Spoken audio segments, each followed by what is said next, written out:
Ladies and gentlemen, welcome back to Oxygen Not Included. I am Neodyinamite, and today I will be trying to teach you how to establish your first colony. We're gonna actually start with sending ourselves a new home. So welcome to the guide for Oxygen Not Included, the beginning of your colony. If somehow you have not heard about this game, basically imagine RimWorld, or maybe simply putting it, Dwarf Fortress. Somehow you end up in an asteroid with few surviving colonists and, well, let's just put it this way.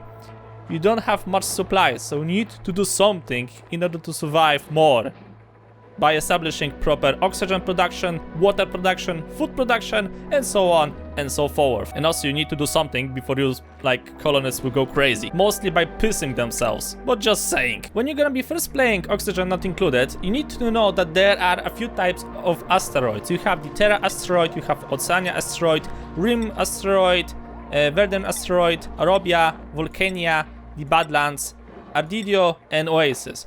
Now, you need to remember that each one of them is different, except for Terra. If you have played the early access of Oxygen Not Included, then basically Terra is the early access build. It's the asteroid that has everything, but it's not completely overwhelming that you need to start to panic from the very beginning.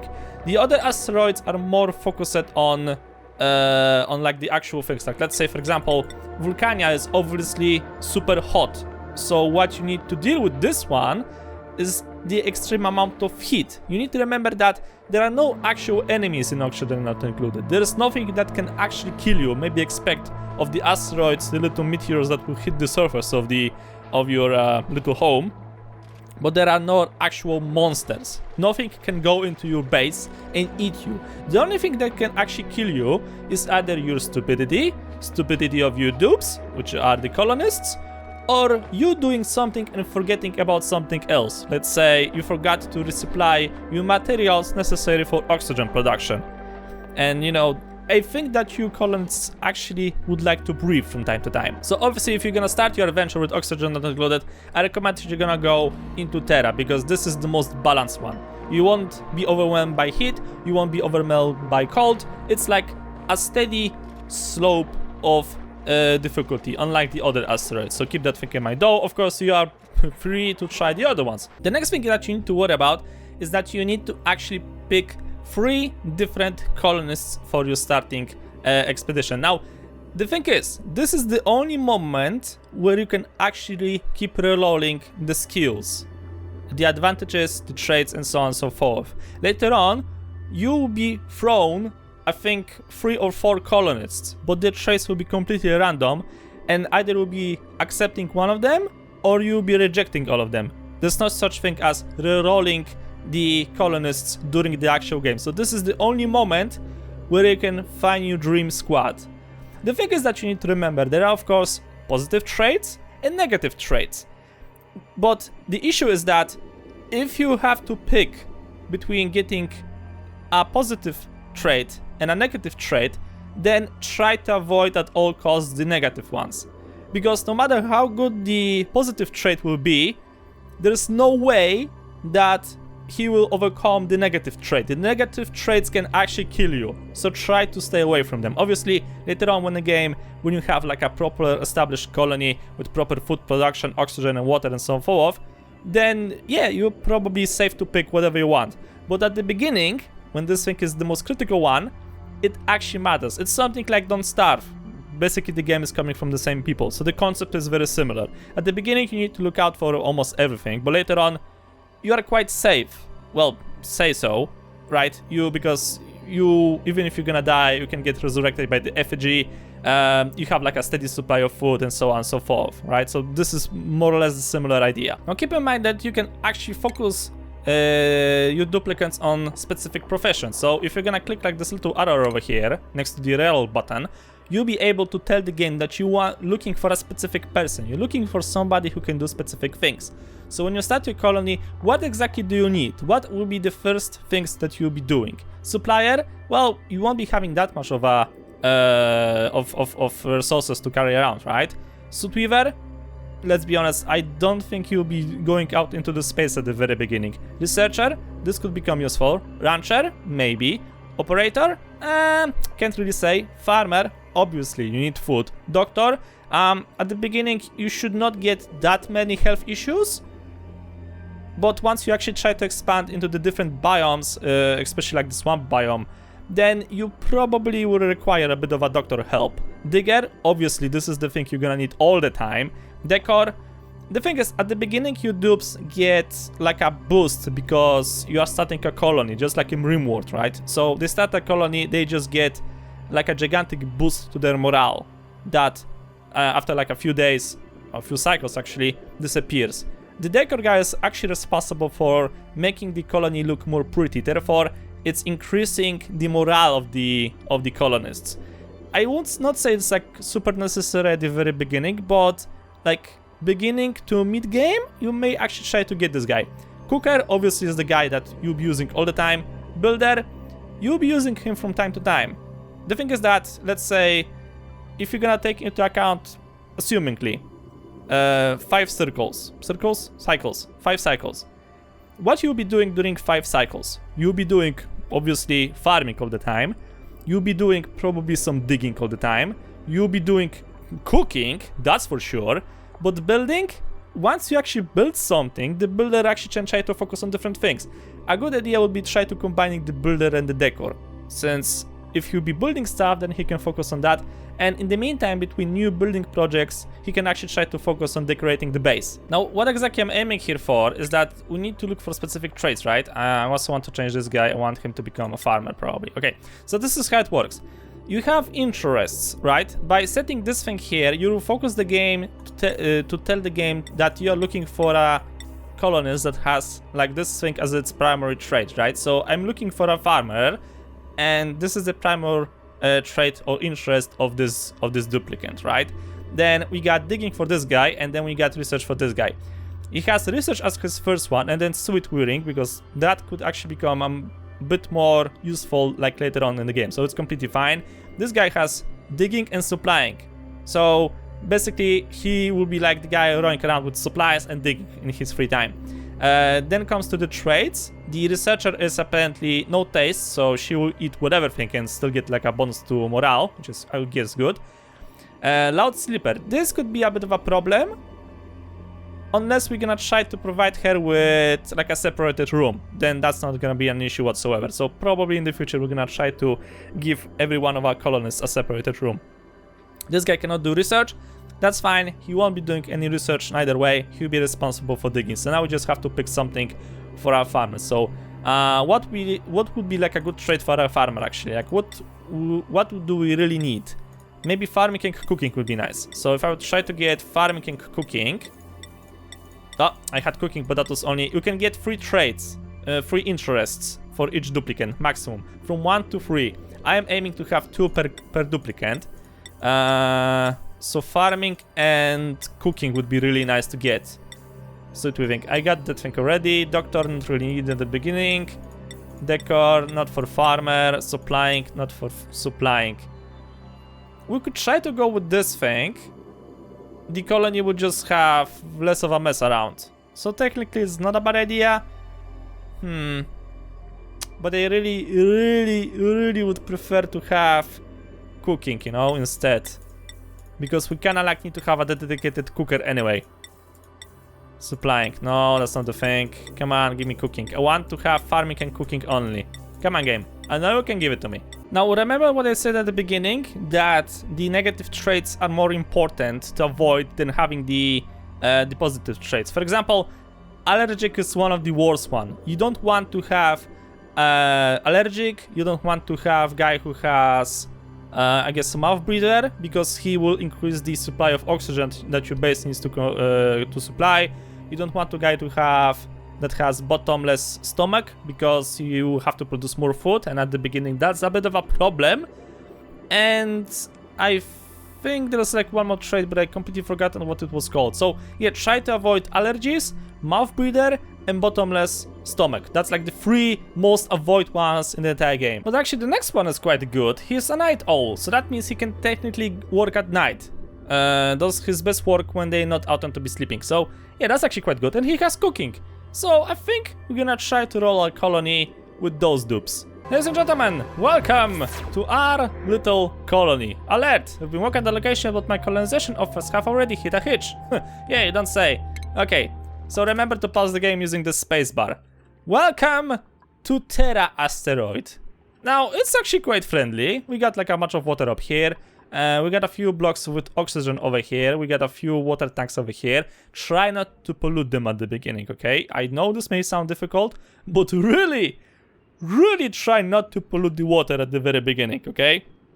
Because it's gonna be a pain in the ass to fix this thing later on. Trust me, it's gonna be a real pain in the ass to fix a big tank of water that has like one tile of polluted thing inside. Now first probably we should try to go through the controls of oxygen not included, so you will know exactly what thing is.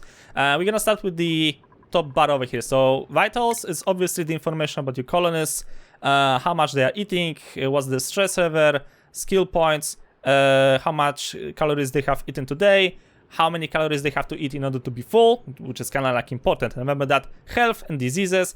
Then you have consumables. In oxygen not included, you can make different varieties of food, different types of food. Sometimes, if I remember correctly, the duplicants like specific food. I think in one of the early versions of oxygen not included, there was even like a thing that certain duplicants would not eat certain food. Like they would not eat food certain below level when it comes to the how complicated the actual food is. So here you can actually like tell them what they can eat and what they cannot eat, and apparently some of the food provides them with morale bonuses. So for example, one of our colonists, I think it was Ashkan, he does not receive the negative morale from food, so that means he can eat nutrition bars all life and he won't complain. Then you have the schedule, which is obviously their working and like working, resting and sleeping and bath time. You need to like kind of remember this thing. The duplicants need to take their time in the bathrooms. They need to have some time to work. They need to have some time to rest. And of course, they need to have some time to actually go to bed. Now, as you remember, one of our duplicants is actually a night owl, which means that if he'll be working during night, he will get like bonus modifications to his working. So his name is Ashkan, if I remember correctly. No, Devon. That's Devon over here. So we need to create a new schedule just for Devon. He will like get automatically removed from that schedule, and that means we have to move those things like a little bit around. So that means that he will be sleeping during the day, and he'll be working during the night. The thing is, I won't do this thing at the beginning because we need to establish something very important. Priorities is obviously something like in reward. So you can set your duplicants to do certain things as their biggest priority. So since we have like certain people with certain skills, a good idea will be actually to put them into proper works. So for example, if I remember correctly, science. Okay, so Ghostman, she is good when it comes to science. Now what is science? That is research. So that means she will take a bigger priority in science, right? This is exactly the thing we need to order her to do. Now we got the next duplicant, Ashhan. He is good in, if I remember correctly, I think he was our cook. Yeah, he was a digger? Wait, you were a cook or a digger? Because I already forgot. You're our digger. So you're gonna focus mostly on digging and transporting items around. If I could only find digging, that is. Doctoring, timing, cooking, decorating, researching, operating, farming, ranching, building, digging. That is digging. Okay, so he's gonna focus on digging. He can also focus on attacking, but I'm leaving this thing as a default. You can of course attack the creatures that you encounter, but some of them are actually quite useful, so try not to kill all of them. And then we have Devon, who is supposed to be our cook. So the cooking is, if I remember correctly, that is cooking. So you're gonna focus on cooking. And I also set like the other priorities on different things. Now there's also this thing called the new duplicants, which means that when new duplicants appear, they will have those settings as default. So like for example, if we want them to, let's say you don't want your new duplicants to be, well, I don't know. Let's say you don't want them to be building. So you can set this thing like this, and every new duplicant that's gonna appear through the gate, through the teleport, will have this thing as the default setting. Then the next thing is digging. Apparently now in Oxygen Not Included, you have something like talent trees. You have to do certain things in order to unlock like a new skill point, and then you can add it over here to even increase the effectiveness of your duplicates. So I would say that try to specialize at the beginning at least. For example, this guy over here, he's good at digging, he loves digging. So he'll be very happy if you're gonna try to give him like bonus skills to digging, so he can actually go around and explore faster. Then we have, of course, the sciencer, who can try to do some additional things in science. This also goes along with the suit weaving that we have picked for the scientists, so this actually combines really well. And then you have Devon, who is good at cooking and farming. Though they don't combine, apparently you have to combine the ranching with farming. But let's be honest over here, a good cook at the beginning of an expedition? Yeah, that's a must-have. You know, ask the people who try to explore the new world. You know what I'm talking about. The other two things that we have here is research, which is currently blocked because we have to build the research center first, and the star map. Later on, you can build yourself a telescope, a rocket, go around, explore, and find new items. On this side over here, we have the cycle, which is basically the day, the number of your people, the overall stress level, and then you can hover over it and we have exact information about the stress levels, the sick duplicates, and the amount of gems that you have around in your colony, and how much food you have in your colony. Now, keep in mind that the game is calculating this thing for calories, right? So at the moment, we have 16,000 calories. So that means each of our colonists need to eat around 3,000 per day. So if I'm calculating this thing right, we have more or less 2 days of supplies. And after that, well, famine is a thing, apparently, ladies and gentlemen. Famine is a thing. Next, we have overlays. Overlays are basically the things that will help to control your colony. First is obviously the oxygen. So light blue is really good. Breathable gas, they can easily walk over here. They can easily breathe. The blue one is, if I remember correctly, like dark blue is oxygen, but it's not pressurized enough. Like, as you can see over here, this one has 850 grams. Well, this one has almost 2,000 grams. So pressure is also like a thing in this game. When it comes to gases at the beginning, you need to remember that you will encounter, if I remember correctly, 4 gases at the very beginning of the game. Obviously oxygen, carbon dioxide, which is like over here. Then you're gonna encounter polluted oxygen, which comes from, you know, let's say the toilets. And the final one is, if I remember correctly, hydrogen. Now, you're gonna encounter those 4 gases at the very beginning of the game. And you need to remember one thing. Obviously, oxygen and polluted oxygen will try to stay at the same level. They're gonna try to fight. You cannot have 2 gases on the same tile, which means that, for example, if I'm gonna drop 1 tile of oxygen over here and 1 tile of polluted oxygen over here, they won't mix. One is gonna take 1 tile over here, the other one will take the other tile over here, for example. If there's gonna be like depression around them, then they're gonna try to fill that depression, but then again, obviously the pressure will decrease. The other thing is that you need to remember is that carbon dioxide is heavy, which means that if you're gonna build a tower, which I normally do when it comes to oxygen not included, if you're gonna build a tower, then obviously carbon dioxide is gonna go down. Oxygen and polluted oxygen will stay in the middle, and the hydrogen will go up because the hydrogen is really light. So if you're gonna build like a tower, then that's more or less how the gases will spread around in your base. So that means you can actually use this thing for your own advantage. If you're gonna build, let's say, the actual working space in the middle, and then you're gonna build like a long-ass tunnel with a little room over here, then all of the carbon dioxide will just gather over here naturally. You won't have to use specific mechanisms, devices, pumps, and whatever thing. The gravity and the actual physics will do its shit. Next we have the power overlay, which is, I think, self-explaining, so it just shows you the cables, broken cables, uses of electricity. Temperature, in the Terra asteroid, temperature is like, well, it's natural, right? So the temperature around you is like okay at the beginning, you don't have to panic, but then keep in mind that you have biomes that are really hot or really cold, and the simple matter is hot is down, cold is up.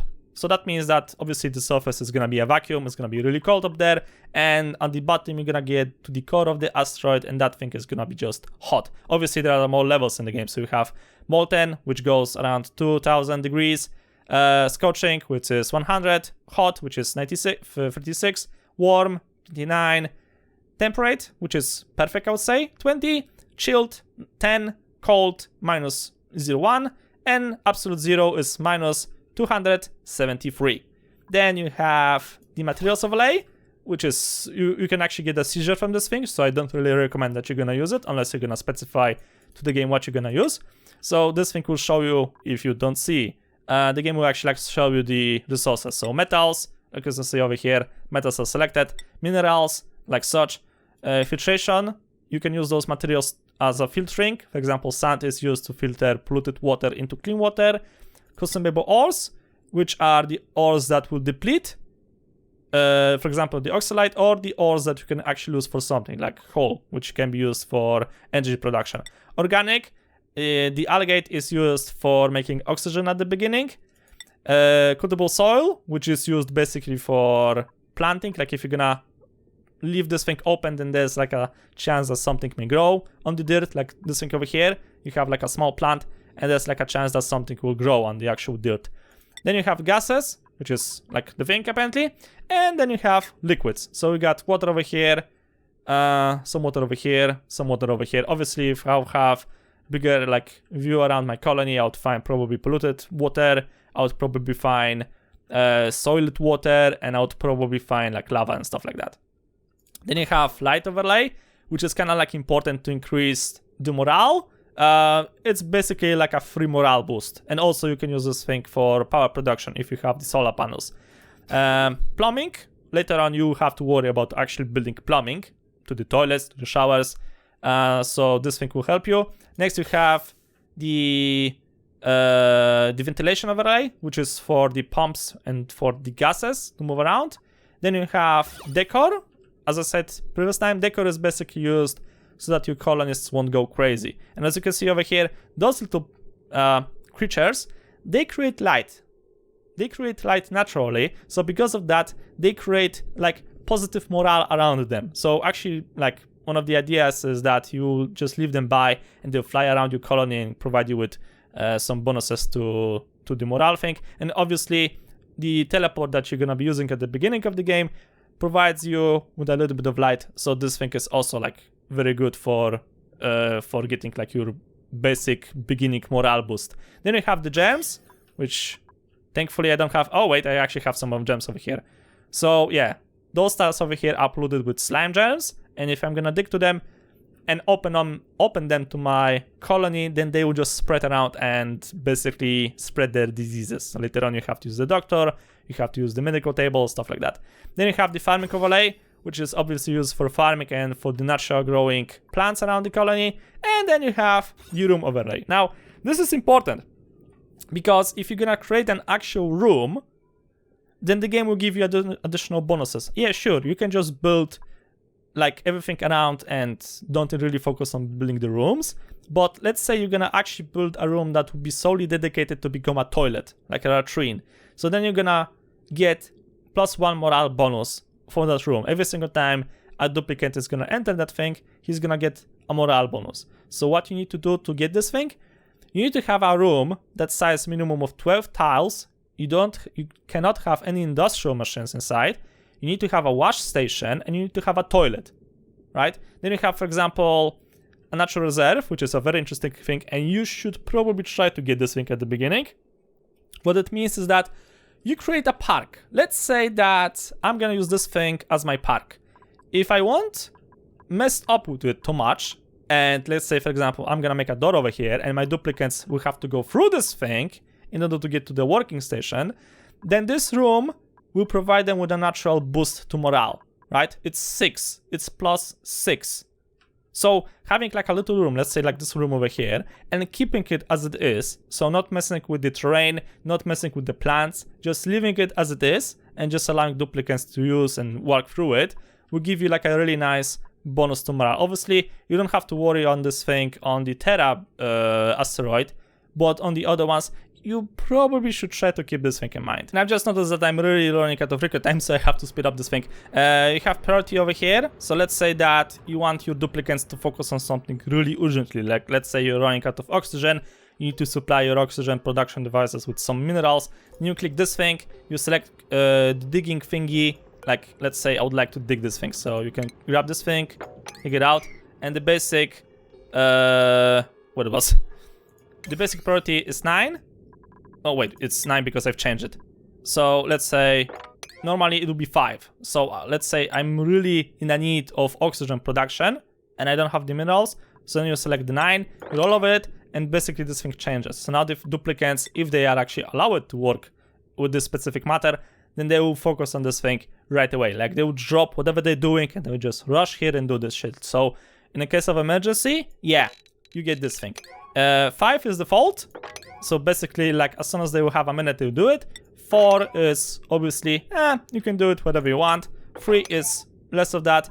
And 1 is in a case when you, do it one day. I don't really care, whatever. So when you're gonna do it, you're gonna do it. Nobody cares. And of course, next to it, you have the cancel. The deconstruct button is used for deconstructing the things you already have. So it won't work on this one. It will work on this one. My dupe is already beginning to deconstruct this one. So cancel it, obviously. Then you have the disinfect buildings.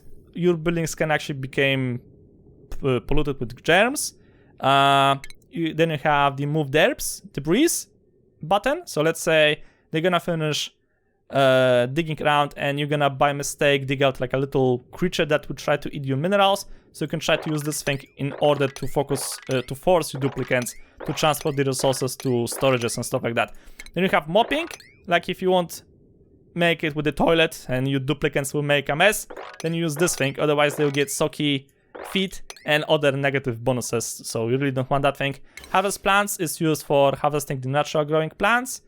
Then you have attack, obviously is for attacking the creatures that are around. Let's say, I cannot attack this one, that's actually good. Capture critters is obviously used for capturing, but then again for that thing you need to have a trap, so keep that thing in mind.